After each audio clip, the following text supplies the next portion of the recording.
आप ही सृष्टि के आधार हैं, आप ही भक्ति के सागर और जीवन के उद्धार हैं। आपकी ही कृपा से हर कार्य सफल होता है, आपके स्मरण से हर दुख दूर हो जाता है। आज इस पावन बैसाख मास में आपकी शरण में आकर यह कथा प्रारंभ करते हैं। हमारे मन को शुद्ध करें, बुद्धि को प्रकाश दें और इस कथा के माध्यम से सभी के जीवन में सुख शांति और समृद्धि भरें। हरे कृष्णा, ओम नमः शिवाय। प्यारे भक्तजनों, आप सभी का स्वागत है हमारे इस पावन और आध्यात्मिक चैनल पर। आज आप सुनेंगे बैसाख मास माहात्म्य अध्याय 4 की कथा को शुरू करने से पहले सबसे पहले सुनते हैं गणेश भगवान की एक छोटी सी कहानी। गणेश भगवान की कहानी। एक गांव में एक दादी पोती रहा करती थी। उन्होंने गणेश भगवान की कहानी कहने और सुनने का नित्य नेम लिया हुआ था। वे प्रतिदिन एक कलश में जल भरकर फूल रखकर कहानी कहा करते और गणेश भगवान का नाम लेकर अर्घ्य दिया करते थे। समय बीता, पोती जवान हुई, उसका विवाह हो गया। जब वह ससुराल जाने लगी तब उसकी दादी ने उसे सिर्फ एक कलश में जल भरकर दिया और उससे कहा, गणेश भगवान की कहानी का नित्य नियम कभी मत छोड़ना। अब पोती विदा होकर ससुराल चली गई। चलते चलते वह रास्ते में सोच रही थी, ससुराल में जब सब पूछेंगे बहू क्या क्या लाई तो मैं क्या बताऊंगी। गणेश भगवान ने सोचा, यह लड़की बहुत परेशान है, मुझे इसके संकट मिटाने चाहिए। रास्ते में पोती ने गणेश भगवान की कहानी कहकर अर्घ दिया। जैसे उसने अर्घ दिया, वहाँ हीरे मोतियों का कुंड भर गया। हीरे मोतियों से भरे हुए कुंड को देखकर पोती बड़ी खुश हुई। फिर तो वह खूब गहने पहन ओढ़कर ससुराल पहुंची। वहाँ उसके सास ससुर ने उससे पूछा, हमारी बहू तो बड़े घर से आई है, बहुत धन गहना पहनकर आई है। उसके सास ससुर बहुत गरीब थे। जब उन्होंने देखा बहू तो बड़े अमीर घर की है तो ससुर ने सास से कहा, तुम ऐसा करो, पड़ोसन के यहाँ से मूंग चावल मांग कर ले आओ, बहू के लिए कुछ भोजन तैयार करो, क्योंकि इनके घर में तो कुछ खाने को नहीं था, क्योंकि वो लोग बहुत गरीब थे। अब सास पड़ोस से जाकर मूंग चावल मांग लाई। जब उसकी सास मूंग चावल बनाने लगी तो बहू ने उससे कहा, माँ जी आप ही मूंग की दाल और चावल मेरे कलश के जल से बनाओ। सास ने अपनी बहू की बात को मानकर कलश के जल से चावल और दाल बनाई। तभी चमत्कार हुआ, उसकी पूरी रसोई अनाज और तरह तरह के पकवान से भर गई। यह देखकर सास बहुत खुश हुई। उसने अपनी बहू से कहा, बहू आओ भोजन कर लो। तब बहू ने कहा, अभी घर में किसी ने भोजन नहीं किया तो मैं भोजन कैसे कर लूं? मेरा तो गणेश भगवान की कहानी को कहने सुनने का नियम है। तो सास ने कहा, बहू मैं भी कहानी सुन लूंगी। फिर बहू ने कलश में जल भरकर फूल डालकर गणेश भगवान की कहानी कही तो घर के सभी सदस्यों ने गणेश भगवान की कहानी सुनी। गणेश भगवान की कृपा से उनके घर में अन्न धन के भंडारे भर गए। अब यह देखकर सास और भी खुश हो गई। अब सास खुशी खुशी अपने पूरे मोहल्ले में गणेश भगवान का प्रसाद बांटने गई। तब उसकी पड़ोसन ने कहा, अभी तो तुम्हारे पास कुछ नहीं था, तुम दाल चावल हमारे यहाँ मांगने आई थी, इतनी जल्दी इतना धन कहाँ से आया? तब उसकी सास बोली, मेरी बहू रोज गणेश भगवान के नाम की कहानी कहती है, यह सब उसकी कहानी का प्रताप है। सास की बात सुनकर पड़ोसन को बहुत हैरानी हुई। उसने कहा, मैं भी गणेश भगवान की कहानी सुनूंगी। गणेश भगवान की कहानी कहने सुनने से पड़ोसन के घर में भी धन धान्य भर गया। गणेश जी महाराज, जैसे आपने पोती को दिया वैसे कहानी कहने सुनने वाले सभी भक्तों को देना। कहानी अधूरी हो तो पूरी करना, पूरी हो तो मान रखना। तो प्रेम से बोलिए गणेश भगवान की जय। इस कहानी को सीता माता कहती थी और प्रभु श्री राम सुना करते थे।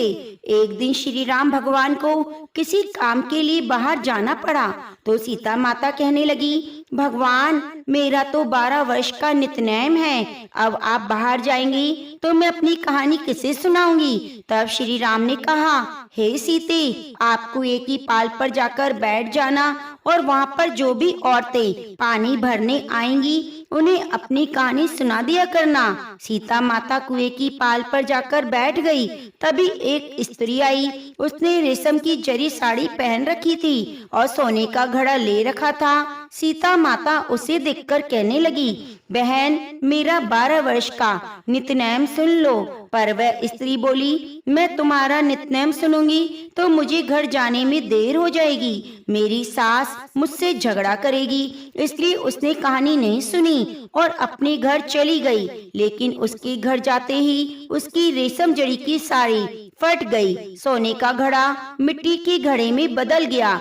सासू ने देखा तो पूछा, अरे बहू, ये किसका दोष अपने सिर लेकर आई है? बहू बोली, माँ जी, कुएं पर एक औरत बैठी थी। उसने अपनी कहानी सुनने के लिए कहा, लेकिन मैंने नहीं सुनी। शायद उसी का फल मुझे मिला है। बहू की बात सुनकर अगले दिन वही साड़ी और वही घड़ा लेकर सास कुएं की पाल पर गई। सास को वहीं पर सीता माता बैठी मिली तो माता सीता ने कहा, बहन, मेरी कहानी सुन लो। सासू बोली, एक बार छोड़, मैं तो 4 बार कहानी सुन लूंगी। तब सीता माता बोली, राम आए, लक्ष्मण आए, देश के पुजारी आए, नित नेम का नेम लाए। आओ राम, बैठो राम, तपी रसोई जीमो राम, माखन मिश्री खाओ राम, दूध पताशा पियो राम, राम सूत के पल का मोठो राम, शाल दुशाला ओढ़ो राम, जब बोलू राम ही राम, राम सवारे सबके काम,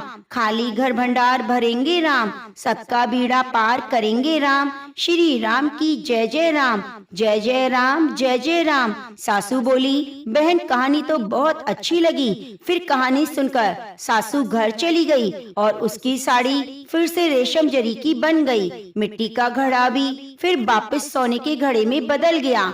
बहू ने देखा तो कहने लगी, सासू माँ, आपने ये सब कैसे किया? सासू बोली, बहू, तू दोष लगाकर आई, मैं दोष उतार कर आ रही हूँ। बहू ने पूछा, माँ जी, वह कुएं वाली स्त्री कौन है? सासू ने बताया, वह तो सीता माता थी। वह पुराने से नया कर देती है, खाली घर भंडार भर देती है, वह लक्ष्मी का वास घर में कर देती है और मनुष्य की जो भी इच्छा हो उसे पूर्ण कर देती है। बहू बोली, माँ जी, फिर तो ऐसी कहानी मुझे भी सुना दो। सास बोली, ठीक है, तुम भी सुनो। फिर सास ने कहानी शुरू की। राम आए, लक्ष्मण आए, देश के पुजारी आए, नित्यनेम का नेम लाए। आओ राम, बैठो राम, तपी रसोई जीमो राम, माखन मिश्री खाओ राम, दूध पताशा पियो राम, सूत के पल का मोठो राम, शाल दुशाला पोठो राम, शाल दुशाला ओढ़ो राम, जब बोलू राम ही राम, राम सवारे सबके काम, खाली भंडार भरेंगे राम, सबका बेड़ा पार करेंगे राम, बोलो श्री राम, जय राम, जय जय राम। कहानी सुनकर बहू बोली, माँ जी, कहानी तो बहुत अच्छी है। सासू ने कहा, ठीक है, अब से हम इस कहानी को रोज किया करेंगे। अब सास बहू रोज सवेरे उठती, नहाती धोती, पूजा करने के बाद नित्यनेम की सीता माता की कहानी कहती। एक दिन की बात है, उनके यहाँ पड़ोस की एक औरत आई और बोली, बहन, जरा सी आँच तो देना। बहू बोली, आँच तो अभी हमने नहीं जलाई। पड़ोसन बोली, तुम सुबह 4 बजे उठकर क्या कर रही हो? तो उन्होंने कहा, हम तो सुबह सुबह उठकर पूजा करती हैं, फिर सीता माता की नित्य नेम की कहानी कहती हैं। पड़ोसन ने उनकी बात सुनकर फिर कहा, सीता माता की कहानी सुनने से तुम्हें क्या मिला? तब वे दोनों बोली, सीता माता की कहानी कहने से घर में भंडार भर जाते हैं, सभी कार्य पूरे हो जाते हैं, मन की इच्छा पूरी होती है। पड़ोसन ने कहा, बहन, अगर ऐसा है तब तो फिर मुझे भी कहानी सुना दो। तब बहू बोली, ठीक है, तुम भी कहानी सुन लो। राम आए, लक्ष्मण आए, देश के पुजारी आए, नित्य नेम का नेम लाए। आओ राम, बैठो राम, तपी रसोई जीमो राम, माखन मिश्री खाओ राम, दूध पताशा पियो राम, राम सूत के पल का मोठो राम, शाल दुशाला पोठो राम, शाल दुशाला ओढ़ो राम, जब बोलू राम ही राम, राम संवारे सबके काम, खाली घर भंडार भरेंगे राम, सबका बेड़ा पार करेंगे राम। श्री राम जय जय राम। पड़ोसन ने इस कहानी को सुना तो कहने लगी, बहन कहानी तो बहुत अच्छी लगी। अब वह पड़ोसन भी नित्य नेम की सीता माता की कहानी कहने लगी। कहानी कहने से सीता माता ने पड़ोसन के घर भी भंडार भर दिए। देखते ही देखते अब तो पूरे मोहल्ले में नित्य नेम की कथा चल पड़ी और हर किसी की मनोकामना पूरी होने लगी। हे सीता माता, जैसे आपने उन सभी के भंडार भरे वैसे हमारे भी भरना। कहानी कहने वाले, सुनने वाले, हुंकारा भरने वाले सभी के करना। तो प्रेम से बोलिए सीता माता की जय। आपको सुनाते हैं भगवान महादेव और कृष्ण जी की एक बहुत ही सुंदर कथा। भगवान श्री विष्णु महादेव जी के आराध्य हैं। एक बार जब भगवान विष्णु ने कृष्ण रूप में अवतार लिया तब महादेव शिव शंभु को भी श्री श्याम सुंदर के बाल रूप के दर्शन करने की इच्छा हुई और वे एक योगी का वेश बनाकर मैया यशोदा के द्वार पर गोकुल में नंद भवन के बाहर पहुंचकर इस प्रकार आवाज लगाने लगे, जोगी वेशधारी शिव शंभु अलख निरंजन कहाँ हो प्रभु। इस प्रकार कहने लगे। भगवान शिव गाने लगे, एक योगी आयोरी तेरे द्वार, दिखा दे मुख लाल का ओ मैया, दिखा दे मुख लाल का, तेरे पालने में पालनहार, दिखा दे मुख लाल का ओ मैया, दिखा दे मुख लाल का। अखियों में प्यास योगी करे अरदास ओ मैया, दिखा दे मुख लाल का। ऐसा संजोग न टाल, दिखा दे मुख लाल का ओ मैया, दिखा दे मुख लाल का। तेरे भरे रहेंगे भंडार ओ मैया, दिखा दे मुख लाल का। यशोदा मैया उस समय श्री श्याम सुंदर को नहला धुलाकर उनका श्रृंगार करने में बड़ी व्यस्त थी और बाहर खड़े योगी की आवाज वो सुन नहीं पाई। बाहर खड़े योगी वेशधारी शिव बोले, फिर से आवाज लगाई लेकिन अंदर से फिर कोई आवाज नहीं आई। तभी वहां से एक ब्रिज की वृद्धा गोपी गुजर रही थी। उसने देखा एक योगी मैया यशोदा के द्वार पर प्रतीक्षा कर रहा है तो वह उनके पास गई और बोली, बाबा किसे बुला रहे हो। तब योगी बोले, गृह स्वामिनी को बुला रहा हूँ मैं। गोपी बोली, बाबा भिक्षा चाहिए। तो योगी बोले, हाँ माई। गोपी ने झांक कर देखा तो उसे कोई नजर नहीं आया तो बाबा से बोली, बाबा यहाँ तो कोई दिखाई नहीं दे रहा, चलो मेरे घर, वहाँ तुम्हें भिक्षा मिल जाएगी, मैं तुम्हें भिक्षा दूंगी। योगी बोले, तुम माई गोपी। बोली, हाँ बाबा, अन्न वस्त्र धन जो तुम्हें चाहिए वह मैं दे दूंगी। योगी बोले, नहीं माई, मेरा एक नियम है, मैं एक ही द्वार पर जाकर अलख जगाता हूँ, अगर उस द्वार से कुछ मिल जाए तो अच्छा है, नहीं तो मैं उस दिन किसी दूसरे द्वार पर नहीं जाता। गोपी बोली, हे भगवान, फिर तो आप भूखे रह जाएंगे। योगी बोले, हाँ माई, जैसी प्रभु की इच्छा। गोपी को योगी बाबा पर बड़ा तरस आया। बोली, नहीं बाबा, हमारे गांव से कोई साधु भूखा चला जाए तो ये हमारे गोकुल के लिए लज्जा की बात होगी। बाबा आप यहीं ठहरो, मैं अंदर जाकर देखती हूँ यशोदा रानी कहाँ है। ऐसा कहकर वह वृद्धा गोपी नंद भवन के अंदर गई और वहाँ जाकर क्या देख रही थी कि मैया यशोदा तो श्याम सुंदर का श्रृंगार कर रही थी, उन्हें लोरी गाकर सुला रही थी। इधर बाहर खड़े योगी वेशधारी भगवान शंकर मन ही मन कहने लगे, प्रभु दर्शन दीजिए, आपके दर्शन के बगैर तो हम यहाँ से नहीं जाने वाले।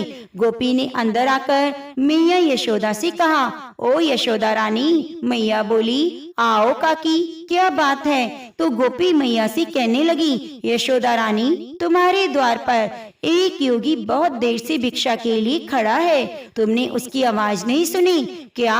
यशोदा जी कहने लगी, नहीं तो। गोपी बोली, अरे जल्दी से उसे भिक्षा दे दो, कोई बड़ा महात्मा लगता है। गोपी ने कहा, यशोदा जी, ऐसा योगी तो मैंने कभी नहीं देखा, उसकी मुख पर तो आंख टिकी नहीं रही थी मेरी। यशोदा जी ने सुना तो बोली, क्यों।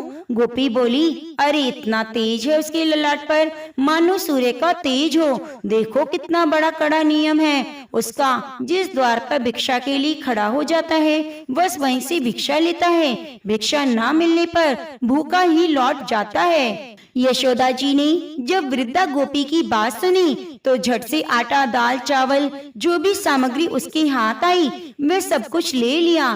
फिर वृद्धा गोपी से बोली, काकी, आटा, चावल, दाल, गुड़ यह सब कुछ ले लिया है, 2-4 दिन के लिए पर्याप्त होगा, चलो अब चलते हैं। तो गोपी बोली, अरे दक्षिणा के लिए कुछ धन तो ले लो, बड़े दिव्य मूर्ति हैं, उन्हें प्रसन्न कर लो, बड़ा आशीर्वाद पाओगी। मैया यशोदा कहने लगी, ओहो काकी, मैं तो दक्षिणा भूल गई, अभी लेकर आती हूँ। फिर मैया यशोदा संदूक से धन और एक मोती की माला निकालते हुए कहने लगी, काकी, बड़ी दिव्य आत्मा है ना, यह लो बहुमूल्य मोती की माला, उन्हें दे देती हूँ। इधर बाहर शिव शंभू खड़े मन ही मन श्याम सुंदर से इस प्रकार बातें कर रहे थे, प्रभु कितनी देर से खड़ा हूँ, दर्शन देने में इतना संकोच किस बात का। श्याम सुंदर ने अपने प्रभु की बात मन ही मन सुनी। श्याम सुंदर ने भी मन ही मन उनकी बातों का जवाब दिया। धन्य भाग जो आप स्वयं सेवक के घर पधारी, सेवक का प्रणाम स्वीकार कीजिए प्रभु। योगी वेशधारी शिव शंभू कहने लगे, प्रभु कौन सेवक कौन प्रभु, इसकी निर्णय का यह सेवक नहीं, आप तो बस हमें अपना परम भक्त जानकर अपने बाल रूप के दर्शन करा दीजिए। श्याम सुंदर फिर से भोलेनाथ से कहने लगे, बाल रूप तो इस समय यशोदा मैया के पास गिरवी रखा है, उन्हीं से मांगना पड़ेगा। आहा लीजिए, मैया आ गई। मैया यशोदा श्याम सुंदर को पालने में सुलाकर दक्षिणा का थाल लेकर उस वृद्धा गोपी के साथ नंद भवन के बाहर गई, जहाँ योगी वेशधारी शिव शंभु प्रतीक्षा कर रहे थे। मैया यशोदा उन गोपी को प्रणाम करके कहने लगी, विलंब के लिए क्षमा कीजिएगा बाबा, मैं अपने लल्ला के श्रृंगार में व्यस्त थी। तब योगी वेशधारी शिव शंभु बोले, धन्य हो तुम मैया, जिसने ऐसे दिव्य बालक की सेवा का सौभाग्य मिला। माता, मुझे भी अपने उस दिव्य शिशु के दर्शन करा दो। यशोदा मैया बोली, क्षमा कीजिए बाबा, अभी अभी नहलाया है, इस समय मैं बाहर नहीं ला सकती, ठंडी हवा लग जाएगी। योगी वेशधारी शिव शंभु बोले, मैया, हवाओं का चलना न चलना जिसकी संकल्प मात्र पर निर्भर है, उसके लिए व्यर्थ की शंका मत करो, बस एक बार मेरे पास ले आओ, उसके दर्शन की इच्छा से ही मैं तेरे द्वार पर आया हूँ। तब यशोदा जी ने देखा यह योगी तो हट पर उतर आए हैं, तो कहने लगी, नहीं योगी बाबा, मैं बाहर नहीं ला सकती, इसलिए अब ये भिक्षा ग्रहण कीजिए और मुझे क्षमा कीजिए। योगी वेशधारी शिव शंभु भिक्षा की उस थाल को लेकर इस प्रकार मैया यशोदा से बोले, मैया, ये मोती माणक धन तो मेरे लिए पत्थर के टुकड़े हैं, भला मेरे किस काम के, मुझे इनसे कोई लालच नहीं, चाहो तो ऐसे हीरे मोती माणक मुझसे ले लो, किंतु मुझे तेरे लल्ला के दर्शन जरूर करा दो, मेरे लिए तो बस वही भिक्षा होगी। तब योगी भगवान शंकर ने अपने कमंडल से हीरे मोती निकालकर मैया यशोदा की भिक्षा की थाली में रख दिए। अब तो उसे देखकर यशोदा जी आश्चर्यचकित हो गई और वृद्धा गोपी से बोली, काकी, यह कोई असली साधु नहीं, कोई मायाचारी है। वृद्धा गोपी मौन खड़ी यशोदा मैया का करुण चेहरा देखती रही। यशोदा मैया के मन में एक डर समा चुका था, क्योंकि इससे पहले भी बहुत सारे मायावी लल्ला के प्राण हरने आए थे। तब मैया यशोदा अपनी आंखों में आंसू भरकर योगी वेशधारी शिव शंभु से बोली, देखो योगी बाबा, आप जैसे कई मायावी इससे पहले भी आ चुके हैं, सभी इसी तरह की चिकनी चुपड़ी बातें करते हैं। तेरा लल्ला तो बड़ा दिव्य बालक है, उसका दर्शन करा दो, उसे मेरी गोद में दे दो, और फिर सबके सब उसका अनिष्ट करते हैं। मेरे लल्ला ने आप लोगों का क्या बिगाड़ा है जो आप लोग उसके शत्रु बन गए हैं। इस प्रकार क्रोध में भरकर बहुत बड़े कड़े शब्दों में मैया यशोदा ने योगी बाबा से कहा, भिक्षा चाहिए तो लीजिए, नहीं तो अपनी जगह पधारिए, मैं अपने लल्ला को बाहर नहीं लाऊंगी। अब तो शिव शंभु बड़े असमंजस में पड़ गए, दुविधा में पड़ गए, सोचने लगे, लल्ला के दर्शन करने के लिए मैं इतनी देर से प्रतीक्षा कर रहा हूँ और यहाँ पधारा हूँ और कान्हा जी हैं, मुझे दर्शन ही नहीं दे रहे। तब योगी वेशधारी बोले, ओ मैया, इतनी कठोर मत बनो, मैं बहुत दूर कैलाश पर्वत से आया हूँ। मैया यशोदा को तो बस कुछ नहीं समझ आ रहा था। वो कठोर शब्दों में पहले की तरह बोली, कैलाश में थे तो वहीं भगवान शिव के दर्शन कर लेते, यहाँ भला क्या काम। तब योगी बाबा बोले, भोली मैया, भगवान के साक्षात दर्शन करना कोई कठिन काम नहीं, किंतु उनके बाल रूप के दर्शन करना अत्यंत दुर्बल है। उसी की इच्छा से मैं तेरे द्वार पर आया हूँ। कई युगों के बाद ही दर्शन मिलते हैं। मैया यशोदा अपनी जिद पर अड़ गई, कहने लगी, नहीं नहीं योगी बाबा, मुझे क्षमा करो, मैं अपने लल्ला को बाहर बिल्कुल नहीं लाऊंगी। मेरे पति की आज्ञा है, किसी भी अनजान व्यक्ति के सामने लल्ला को बिल्कुल मत लाना। मैया यशोदा को इस प्रकार अपने फैसले पर अड़ा देखकर भगवान श्याम सुंदर ने अपनी श्री योग माया को पूरनमासी बुआ को, जो स्वयं भगवती योग माया है, भगवान के जन्म के पूर्व से ही गोकुल में आ गई थी, उस रूप में उस जगह पर भेजा जहाँ पर योगी महाराज और मैया यशोदा के बीच में वाद विवाद चल रहा था।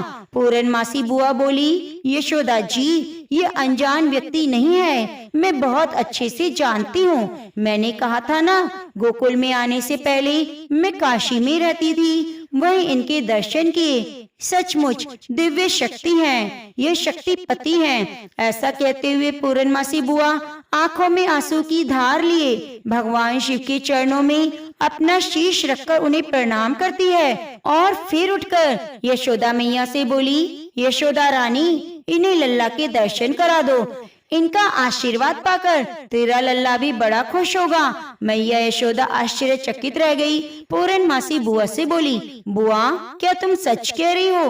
तुम इन्हें जानती हो? वो बोली, हाँ री यशोदा रानी, मैं बहुत अच्छे से जानती हूँ। यह तो तेरा सौभाग्य है जो तेरे लल्ला का प्रेम इन्हें तेरे द्वार पर खींच लाया। मैया यशोदा अभी तक हैरान थी, किंतु बुआ इनकी वेशभूषा तो देखिए ना, लंबी लंबी जटाएं, बदन में भूत और गले में सांपों की माला।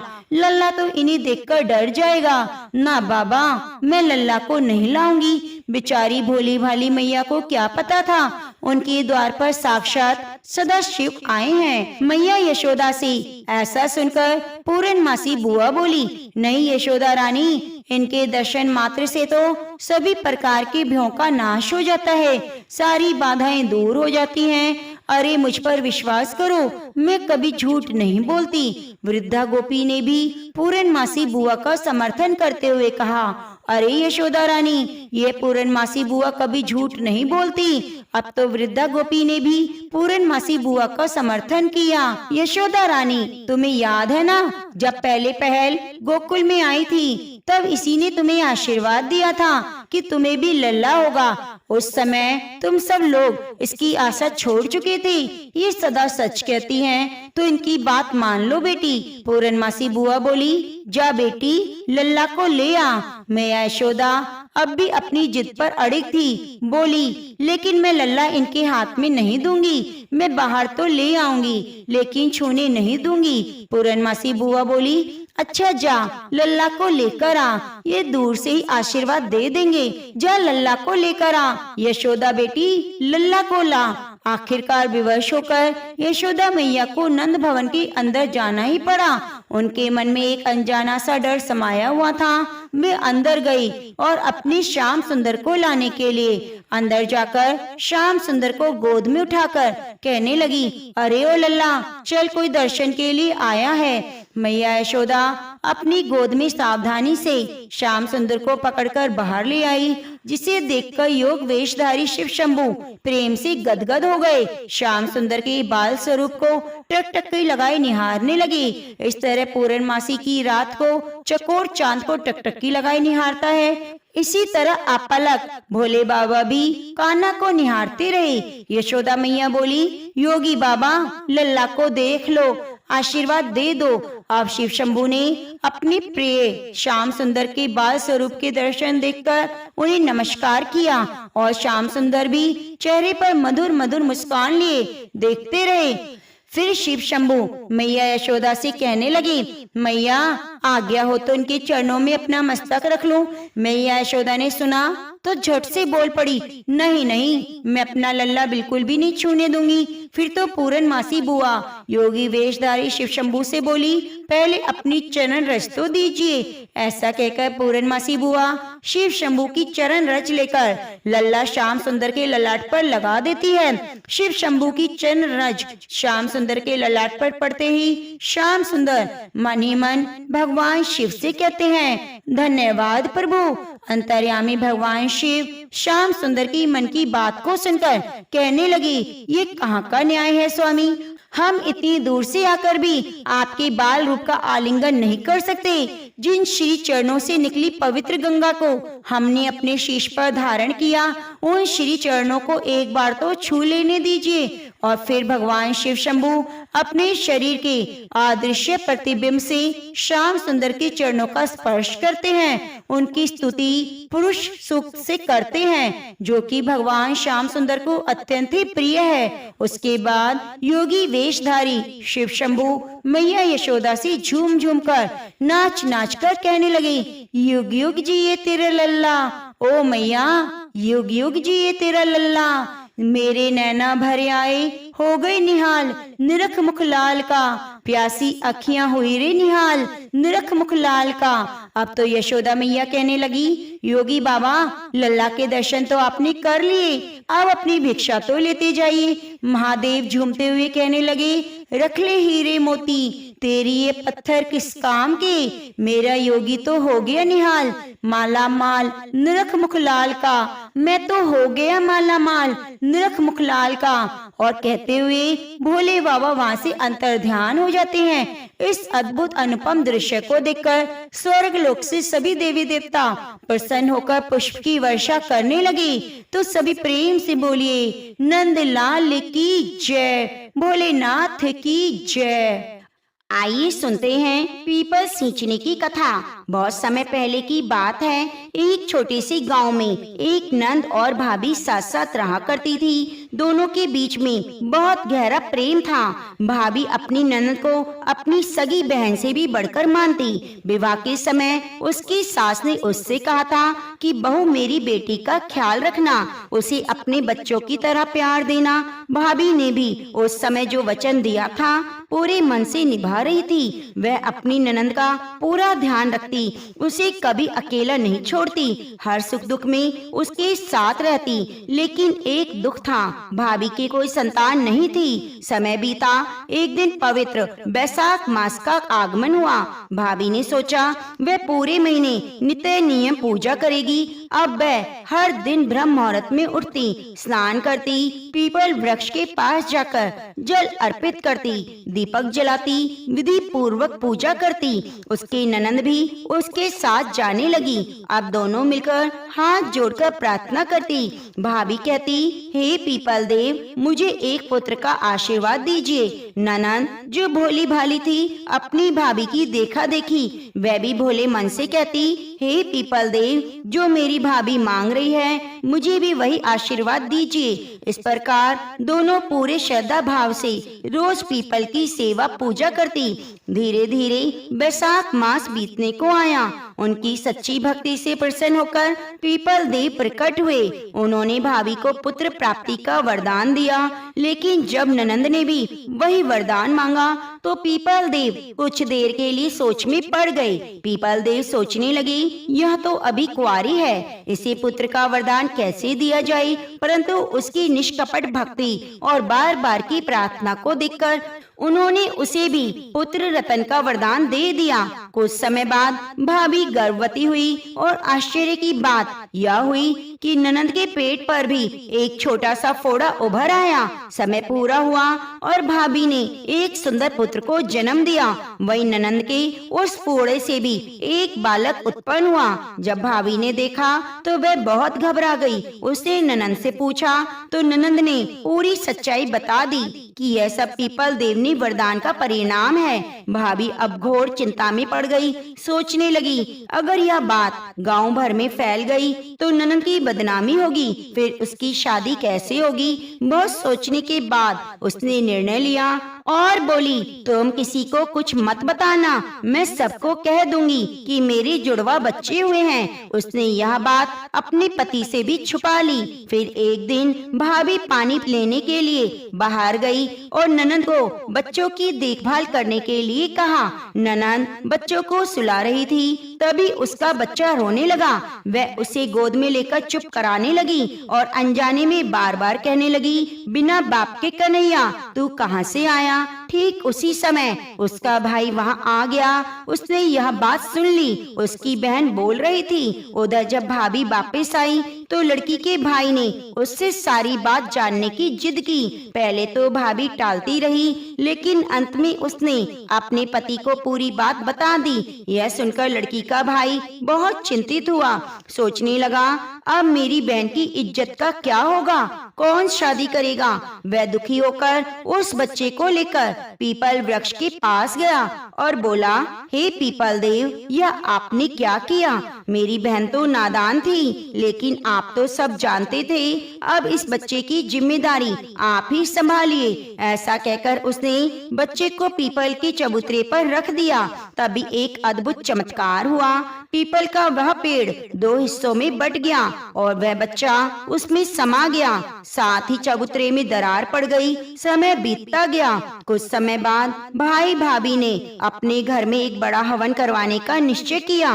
पूरे गांव को निमंत्रण दिया। पंडित जी ने हवन शुरू किया, लेकिन आश्चर्य, अग्नि प्रज्वलित नहीं हो पा रही थी। घी डाला गया, मंत्र पढ़े गए, परंतु बहुत प्रयास हुआ, अग्नि जली नहीं। और तभी गांव के बुजुर्गों ने कहा, लगता है किसी अपने को बुलाना रह गया है। लेकिन भाई ने कहा, मैंने तो सबको बुलाया है। तभी पास के आश्रम से एक ज्ञानी संत को बुलाया गया। उन्होंने ध्यान लगाकर कहा, तुमने अपनी भांजी को नहीं बुलाया, इसलिए हवन पूर्ण नहीं हो रहा।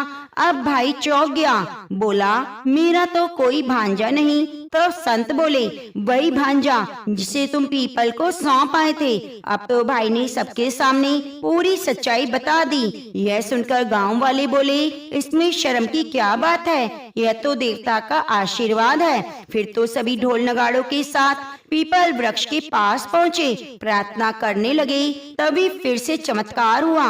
पीपल का पेड़ 2 भागों में बट गया। वह बालक सही सलामत बाहर आ गया।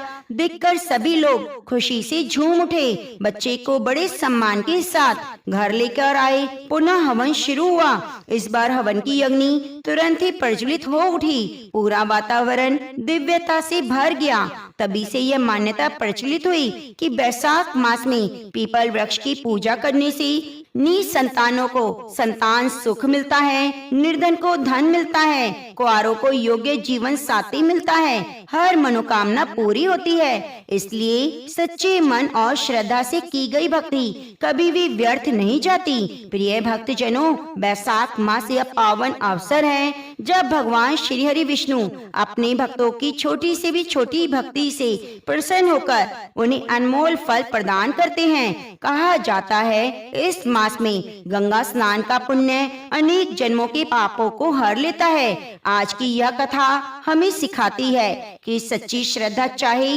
किसी भी रूप में हो, मनुष्य या पशु, भगवान तक पहुंचती अवश्य है। अब आइए सुनते हैं बैसाख स्नान की एक अद्भुत चमत्कारी कथा, जिसे सुनने मात्र से बैसाख स्नान का संपूर्ण पुण्य फल प्राप्त हो जाएगा। एक राजा था। वह बैसाख मास में प्रतिदिन ब्रह्म मुहूर्त में उठकर गंगा जी स्नान करता।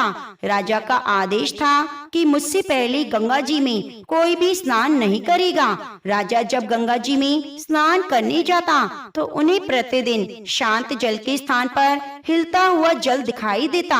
तो राजा को संदेह होता, निश्चय ही मुझसे पहले कोई प्रतिदिन गंगा जी में स्नान करता है।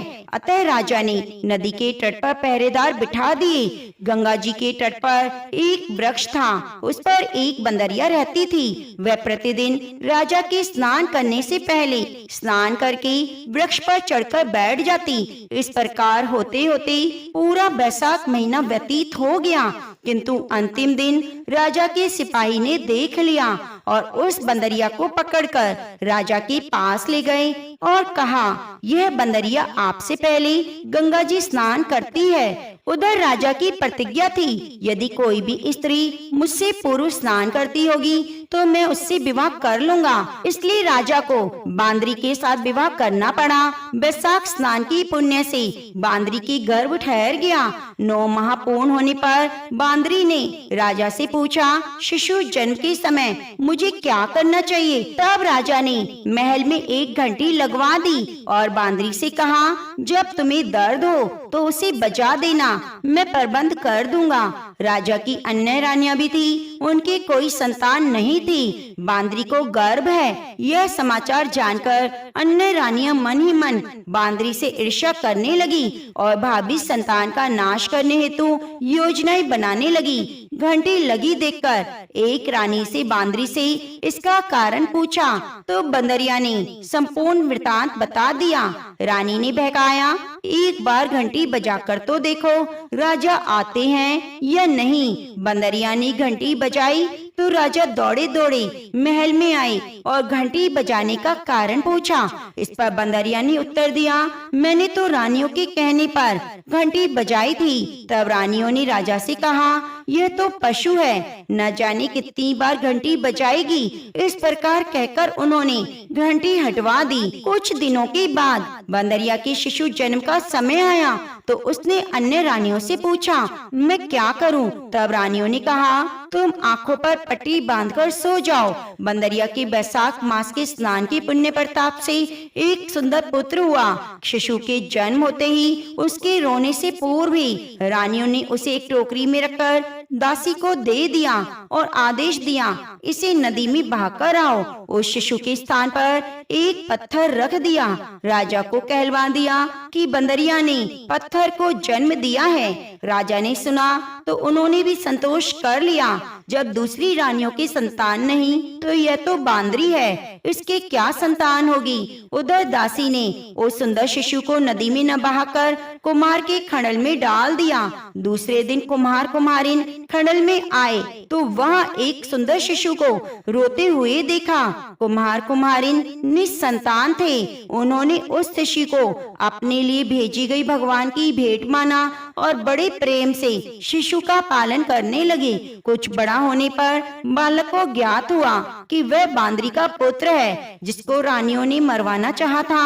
एक दिन वह बालक कुम्हार की बनाई हुई मिट्टी के हाथी घोड़े लेकर पनघट पर जा बैठा और दासियों को देखकर कहने लगा, आओ रे मेरे मिट्टी के हाथी घोड़े, पानी पियो।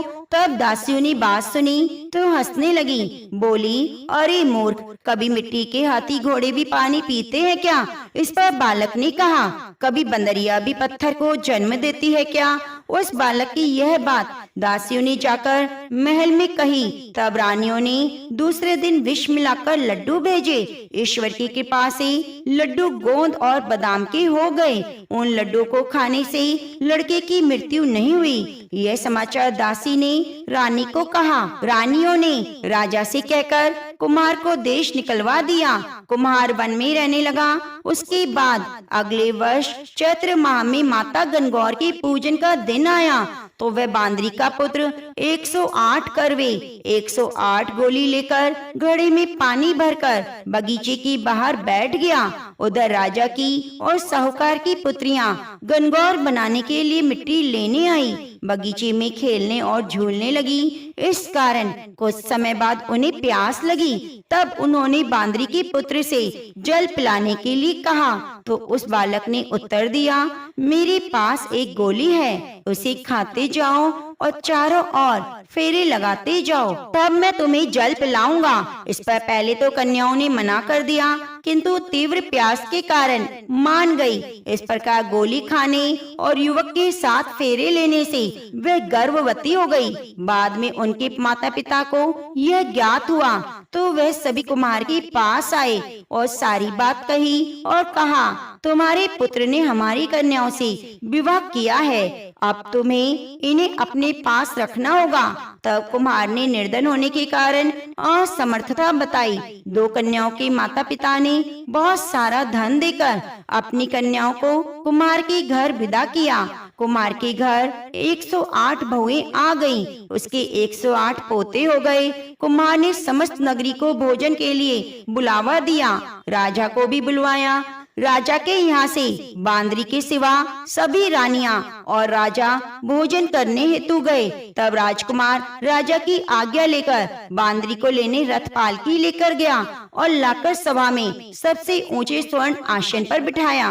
राजकुमार ने अपनी सभी पत्नियों को समझा दिया कि बांदरी ने मुझे जन्म दिया है, वह मेरी माता है।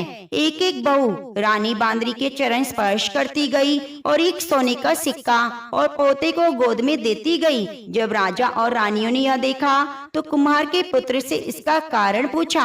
रानियों को तो संदेह होने लगा, यह अवश्य ही बांदरी का पुत्र है। इसलिए रानी रूठकर राजा से कहने लगी, कुमार के पुत्र ने हमारा अपमान किया, बांदरी का सम्मान किया, हम जा रहे हैं। इधर राजा को पुत्र के जन्म का संपूर्ण रहस्य ज्ञात हुआ, इसलिए उन्होंने रानियों को देश से निकाल दिया और अपनी सभी पुत्र वधू और पोतरों को लेकर महल में आया।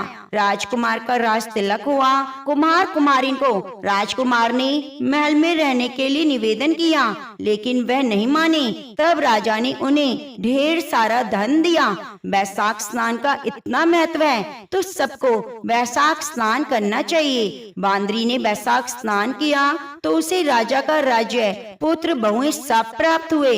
हे ईश्वर, जैसे बांदरी को पुण्य मिला इस प्रकार हमें भी पुण्य देना। हरे कृष्णा। नारद जी बोले, हे राजन, वैशाख के समान कोई महीना नहीं, सतयुग के समान दूसरा युग नहीं, वेद के समान शास्त्र नहीं, गंगा जी जैसा तीर्थ नहीं, जल दान के समान दूसरा कोई दान नहीं, भार्या के समान दूसरा सुख नहीं, खेती जैसा कोई धन नहीं, जीवन के समान कोई लाभ नहीं, उपवास जैसा दूसरा तप नहीं, दान जैसा सुख और दया के समान दूसरा धर्म और नेत्रों के समान कोई ज्योति नहीं, भोजन के समान कोई तृप्ति, खेती के समान कोई व्यापार और धर्म के समान कोई हितकारी मित्र नहीं, सत्य के समान कोई यश नहीं, आरोग्य के समान कोई हर्ष, केशव के समान कोई रक्षक और माधव के तुल्य संसार में कोई पवित्र नहीं।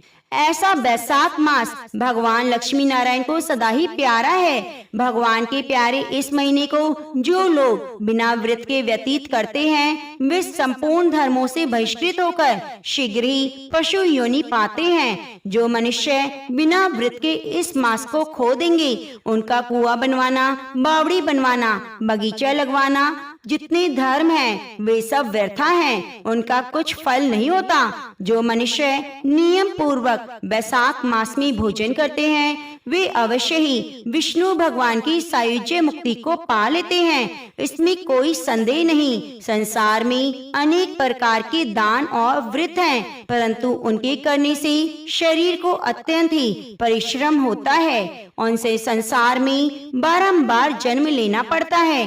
परंतु वैशाख मास में केवल स्नान कर लेने से ही प्राणी आवागमन से छूट जाता है। सब दान करने से जो पुण्य होता है, संपूर्ण तीर्थों में स्नान करने से जो फल मिलता है, वह सब वैशाख मास में जल दान करने से मिल जाता है। जिसमें जल दान करने का सामर्थ्य न हो वह ऐश्वर्य की इच्छा करने वाले दूसरों से कहकर जल दान करवाएं। यह कर्म भी सब दानों में अधिक है। तराजू के पड़ले में सब प्रकार के दान और दूसरे जल दान रखकर तोलें तो जलदान ही भारी निकलेगा। जो यात्रियों के लिए प्याऊ लगाकर जलदान करता है वह अपनी करोड़ों कुलों का उद्धार कर विष्णु लोक को जाता है। हे राजन, प्याऊ लगाने से देवता, पितर, ऋषि सभी निस्संदेह अत्यंत प्रसन्न होते हैं। जो प्याऊ लगाकर थके हुए यात्रियों को संतुष्ट करता है, उससे ब्रह्मा, विष्णु, शिव सब देवता प्रसन्न होते हैं। जो जल की इच्छा हो जल दान करे, छाया की इच्छा हो छतरी दान करे, जो भी जिसकी इच्छा हो वैसा दान करे। जितने दान बताए हैं उनमें जल दान, छत्र दान, पंखा दान सबसे उत्तम है। इन्हीं का दान वैशाख मास में अवश्य करना चाहिए। वैशाख के महीने में कुटुंबी ब्राह्मण को जल से भरा घड़ा नहीं देता, वह पातक योनि में जाता है। जो तृषा से व्याकुल महात्मा को शीतल जल पान कराते हैं, उसे ही राजेंद्र 100 राष्ट्रीय यज्ञ का फल प्राप्त होता है। जो धूप, परिश्रम, पसीने से व्याकुल ब्राह्मण को पंखे से हवा करता है, वह सब पापों से छूटकर गरुड़ के समान होता है। जो मनुष्य वैशाख में ब्राह्मण को पंखा नहीं देता, वह अनेक प्रकार की बात रोगों से पीड़ित हो नरक भोगता है। जो थके हुए ब्राह्मण को वस्त्र से हवा करता है, वह सब पापों से छूट विष्णु भगवान की सायुज्य को पाता है। जो शुद्ध मन से ताड़ का पंखा दान करता है, वह सब पापों से छूट जाता है और विष्णु लोक को जाता है। तुरंत श्रम दूर करने वाले पंखे का दान नहीं करने वाले अनेक प्रकार की नरक यातनाएं भोगते हैं। हे राजेंद्र, आध्यात्मिक दुख की शांति को निमित्त वैशाख मास में छतरी दान करना उचित है। जो मनुष्य भगवान विष्णु के प्यारे इस वैशाख मास में छतरी का दान नहीं करते, उन्हें कहीं छाया नहीं मिलती। वे महाक्रूर पिशाच बनकर पृथ्वी पर घूमते हैं। वैशाख में जो खड़ाऊ दान करते हैं, वे यम दूतों का तिरस्कार कर विष्णु लोक को जाते हैं। जो वैशाख मास में जूता दान करते हैं, उन्हें नरक की यातना नहीं भोगनी पड़ती, न ही उन्हें संसार के दुख सताते। ब्राह्मण की याचना करने पर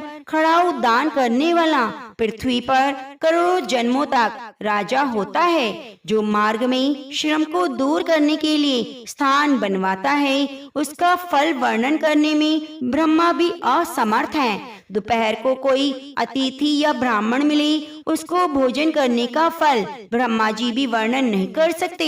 हे राजन, अन्नदान मनुष्य को तत्काल ही तृप्त कराने वाला है। संसार में अन्नदान के समान कोई दान नहीं। जो मनुष्य मार्ग से थककर आए हुए ब्राह्मण को आश्रय देता है, उसके पुण्य फल की कहने की ब्रह्मा में सामर्थ्य नहीं। भूखे मनुष्य को स्त्री, पुत्र, घर, वस्त्र, अलंकार, आभूषण कुछ भी अच्छे नहीं लगते। पेट भरने पर भी सब अच्छे लगते हैं, इसलिए अन्न दान के समान कोई दान नहीं। जो वैशाख में थके हुए ब्राह्मण को अन्न का दान नहीं देता, वह पृथ्वी पर पिशाच बनकर अपना ही मांस खाता फिरता है। इसलिए ब्राह्मण को यथाशक्ति अन्नदान देना उचित है। हे राजन, अन्नदाता माता पिता को भी भुला देता है, दानी को अपना सर्वस्व मानने लगता है। इसमें त्रिलोकी में अन्न की ही प्रशंसा करते हैं। माता पिता तो केवल जन्म देते हैं, परंतु पंडित लोग संसार में अन्न के दानी को ही पिता कहते हैं। हे राजन, अन्नदाता में सब धर्मों का निवास होता है। नारद जी बोले, जो मनुष्य श्रेष्ठ ब्राह्मण को पलंग दान करता है, ब्राह्मण उस पर सुख से सुलाकर ठंडी ठंडी हवा को करता है। संपूर्ण धर्मों के साधन से उसका शरीर निरोग रहता है। इस दान से सब पाप ताप दूर हो जाते हैं, वह मनुष्य निरोग हो जाता है। जो मनुष्य वैशाख में धूप से थके हुए ब्राह्मण को सुंदर श्रमनाशक पलंग दान करता है, हे राजन, वह संसार के जन्म मरण और वृद्ध अवस्था के कष्ट नहीं भोगता।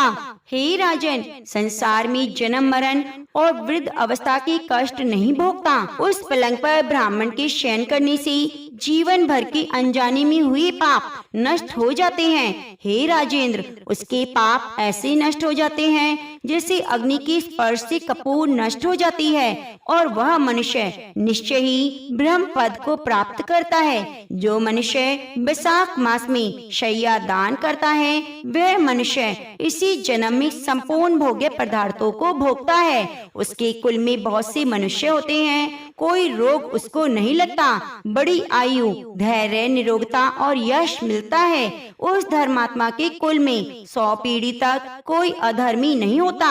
इस मास में दान आदि करने का अपार फल होता है। वैशाख के मास में इस तरह करने वाला धर्मात्मा पुरुष सब भोगों को भोगकर अपना शरीर त्यागता है। जो वेद पाठी ब्राह्मण को तकिया दान देता है उसकी सभी पाप नष्ट हो जाते हैं। अंत में ब्रह्म पद को प्राप्त होता है। बिना उसके दिए मनुष्य सुख पूर्वक नहीं सो पाते। इसके दान करने से सबका आश्रय बनकर पृथ्वी का राज भोगता है। हे राजन, वह मनुष्य 7 जन्म तक सदा सुखी, भोगी, धर्मपरायण और विजयी होता है और फिर अपनी 7 कुल समेत मुक्त हो जाता है। जो मनुष्य चटाई अथवा किसी प्रकार का आसन देता है जिस पर भगवान विष्णु स्वयं विराजते हैं, जैसे जल में पड़ी हुई ऊन नहीं भीगती, वैसे संसारी जीव संसार के बंधन को नहीं प्राप्त होते। चटाई को देने वाला पुरुष आसन और शैया पर आरूढ़ हो सब प्रकार के सुख भोगता है। शयन करने के लिए चटाई और कंबल दान देता है, वे मुक्त हो जाता है, इसमें संदेह नहीं। निद्रा से दुख दूर हो जाता है और निद्रा से परिश्रम दूर होता है। वही निद्रा चटाई पर सुखपूर्वक आती है। हे राजन, जो बैसाख में कंबल का दान करता है वे अकाल मृत्यु और काल मृत्यु से छूटकर 100 वर्षों तक जीवित रहता है। जो प्राणी धूप से व्याकुल ब्राह्मण को पतला वस्त्र देता है उसकी पूर्ण आयु होती है, परलोक में परम गति मिलती है। कपूर अंतस्ताप को दूर करते हैं, इससे कपूर का दान ब्राह्मण को देना चाहिए तो मोक्ष की प्राप्ति होती है, दुखों का नाश होता है। जो ब्राह्मण को फूल और कुमकुम दान करते हैं वे सार्वभौम राजा के समान हो उनकी आज्ञा में रहते हैं। पुत्र और पोत्रों युक्त होकर सब प्रकार के भोग मोक्ष पाता है। त्वचा और हड्डी की संताप को चंदन तत्काल दूर कर देता है, अतः जो चंदन दान करता है वे तीनों ताप से दूर हो मोक्ष प्राप्त करता है। जो जल में भीगी हुई खस, चंपा या कुशा दान करते हैं, हे राजन, वह सब प्रकार के सुख भोगता है। सब देवता उसकी सहायता करते हैं, उसके सब पाप और दुख दूर हो जाते हैं, अंत में मोक्ष पाता है। जो बैसाख में गोरोचन, कस्तूरी दान करता है वह तीनों ताप से छूटकर मोक्ष पाता है। जो मेष की संक्रांति में तांबुल और कपूर दान करता है वह पृथ्वी पर सारी सुख भोगकर निर्वाण पद प्राप्त करता है। जो मनुष्य सेवती और जूही दान करता है वे सार्वभौम राजा होकर अंत में मोक्ष पाता है। जो बैसाख में केतकी और मलिका दान करता है वे माधव भगवान की आज्ञा से मोक्ष पाता है। जो मनुष्य ब्राह्मण को सुपारी और अन्य सुगंधित द्रव्यों को दान देता है, हे राजन, जो नारियल दान करता है उसके पुण्य फल चित लगाकर सुनो, वह 7 जन्म तक ब्राह्मण के घर जन्म लेता है, धनवान और वेद पाठी होता है, फिर वे 7 कुल समेत विष्णु लोक को जाता है। हे राजन, जो प्राणी विश्राम मंडप बनाकर ब्राह्मण को देता है उसके पुण्य का फल तो कहने में मेरा सामर्थ्य नहीं। जो मनुष्य छाया मंडप बनाकर बेहतर बालू बिछा देता है और उसमें प्याऊ लगा देता है वह स्वर्ग लोक का स्वामी होता है। जो मनुष्य मार्ग में बाग बगीचा, तालाब, कुआं, झोपड़ी बनवाता है वह बड़ा धर्मात्मा है, उसका पुत्र है, संतान प्राप्त करता है। इन 7 में जो एक भी नहीं करता वह मनुष्य स्वर्ग को नहीं जाता। उत्तम शास्त्रों को सुनना, तीर्थ यात्रा करना, जलदान, अन्नदान, पीपल का पेड़ लगाना और पुत्र होना, ये 7 प्रकार की संतान वेद वेताओं ने कही है।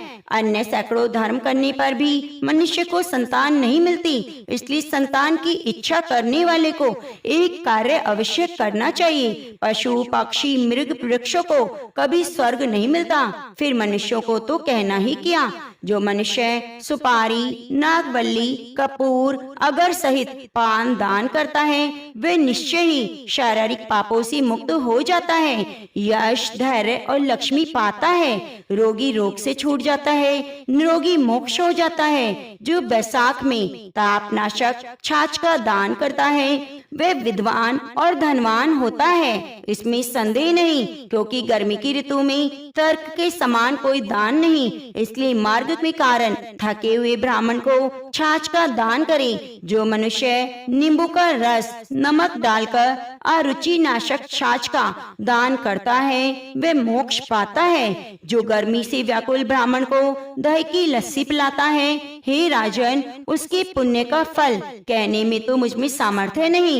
जो बैसाख महीने में अच्छी चावल का दान करता है उसकी आयु बड़ी होती है, वह सब यज्ञों में फल पाता है। जो तेज रूप गौ का घी दान देता है वह अश्वमेघ का प्राप्त कर विष्णु भगवान के आनंद पाता है। जो मेष संक्रांति में ककड़ी और गुड़ का दान करता है वह संपूर्ण पापों से छूटकर श्वेत द्वीप को चला जाता है। जो मनुष्य दिन के ताप की शांति निमित्त ईख का दान करे उसका अनंत पुण्य होता है। जो सायंकाल में श्रम की शांति के लिए पन्ने का दान करे वह संपूर्ण पापों से छूटकर विष्णु भगवान के लोक को जाता है। जो सायंकाल के समय ब्राह्मण को फल और पन्ने का दान करे उस दान से पितरों को निश्चय सुधा पान मिलता है। जो बैसाख महीने में पके आम के फल और पन्ने का दान देता है उसके सब पाप निश्चय ही दूर हो जाते हैं। बैसाख महीने की अमावस्या को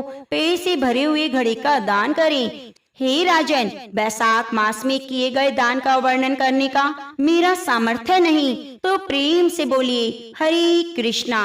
प्रिय भक्तजनों, आगे का अध्याय सुनने के लिए आप चैनल को सब्सक्राइब कर लीजिए और बगल में बनी हुई घंटी को दबा लीजिए।